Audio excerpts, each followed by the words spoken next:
Selamat siang pemirsa, laju pertumbuhan ekonomi Amerika Serikat pada tahun 2019 menunjukkan tren positif. Namun, situasi berubah drastis di 2020 akibat COVID-19.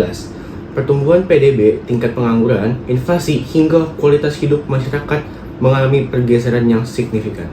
Untuk mengetahui gambaran selengkapnya, kita akan ikuti laporan rekan Nico dari Orlando, Florida, dan berbincang dengan salah satu pelaku usaha yang terdampak langsung. Terima kasih Hugen. Pemirsa, pada tahun 2019, pertumbuhan PDB Amerika Serikat berada di kisaran angka 2 hingga 3%. Sedangkan tingkat pengangguran hanya 3,5% dan inflasi sekitar 2,3%. Produktivitas tenaga kerja juga meningkat sekitar 1,2%. Namun, pada tahun 2020, pandemi COVID-19 melanda Amerika Serikat yang menyebabkan kontraksi ekonomi.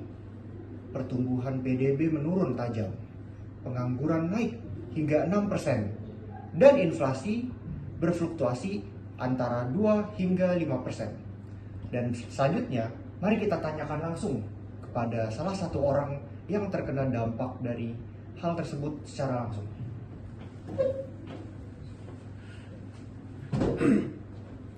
Sebagai pelaku usaha, saya benar-benar merasakan perbedaan itu.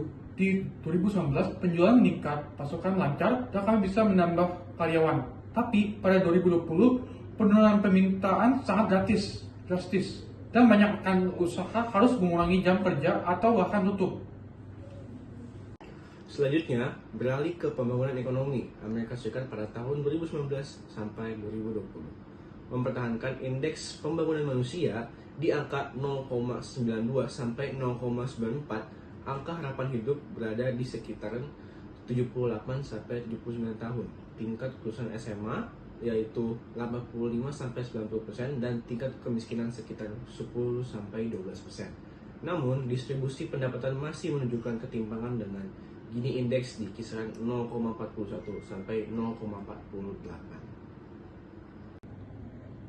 Pemerintah juga fokus pada pembangunan di sektor kesehatan, khususnya program vaksinasi COVID-19 berskala nasional.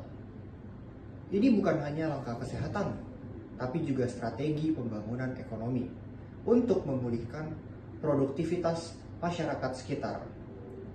Berikut kita akan mendengar penyampaian dari Bapak Ian. Program vaksinasi itu sangat membantu kami. Saat pelanggan dan karyawan sudah divaksin, rasa percaya diri untuk beraktivitas kembali tumbuh. Bisnis mulai berjalan lagi meskipun belum sepenuhnya pulih. Pemirsa, sektor pariwisata adalah contoh jelas keterkaitan pertumbuhan dan juga pembangunan ekonomi. Disney World di Orlando, misalnya, menyumbang peningkatan pendapatan sektor pariwisata, menarik jutaan pengunjung per tahun, dan mendorong konsumsi di hotel, restoran, dan juga toko. Saya memiliki toko souvenir di dekat Disney World. Sebelum pandemi, jumlah wisatawan luar biasanya banyak. Penjualan meningkat, usaha kecil di sekitar kami ikut berkembang, dan lapangan kerja bertambah. Saat pandemi, semua itu berhenti mendadak. Tapi, dengan dukungan pemerintahan dan promosi kembali, wisatawan mulai datang lagi di akhir 2020. Dampak pembangunan di sektor ini juga terlihat dari infrastruktur yang diperbaiki. Maka dari itu, banyak warga-warga yang datang menuju ke Disney World Orlando. Akses transportasi yang lebih baik juga membantu hal tersebut, dan peningkatan keterampilan tenaga kerja di sekitar kawasan wisata. Maka dari itu, banyak wisatawan yang sangat tertarik untuk menuju ke Disney World yang ada di Orlando, Florida.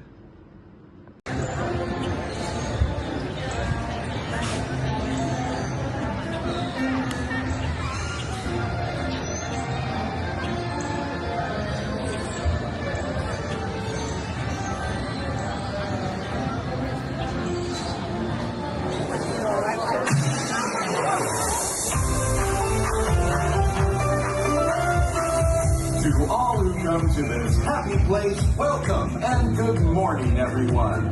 We have some extra special friends here to welcome you all today. Let's hear it for Mickey Mouse and Minnie Mouse.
Langkah-langkah yang diambil oleh pemerintah mencangkup berbagai upaya strategis untuk mendorong pertumbuhan ekonomi dan menciptakan lapangan kerja yang lebih luas bagi masyarakat.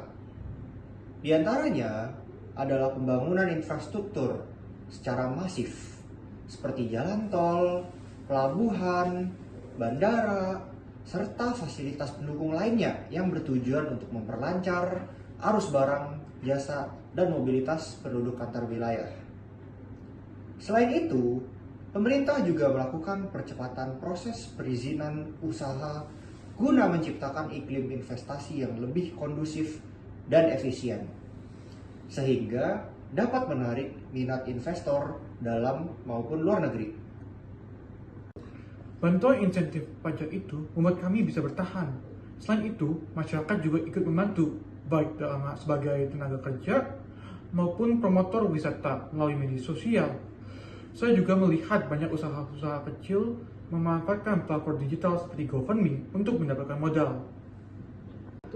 GoFundMe sendiri menjadi bagian dari ekonomi digital yang mendukung pembangunan. Peran ini selaras dengan teori neoklasik yang menekankan rasionalitas individu dalam pengambilan keputusan, serta teori merkantilis yang mendorong perdagangan dan surplus neraca. Dari data dan pengalaman yang kami himpun, jelas bahwa pertumbuhan dan pembangunan ekonomi saling melengkapi, serta kita juga akan melakukan ini demi kebaikan Amerika, meskipun memiliki fokus yang berbeda. Pengalaman 2 tahun ini menunjukkan bahwa adaptasi, dukungan pemerintahan, partisipasi masyarakat, dan teknologi digital menjadi kunci menghadapi krisis. Demikianlah laporan khusus mengenai pertumbuhan dan pembangunan ekonomi yang ada di negara Amerika Serikat pada tahun 2019 sampai 2020. Saya Hugen. Saya Niko. Dan saya Ian, terima kasih telah menyimak. Sampai jumpa kembali di Sekilas News.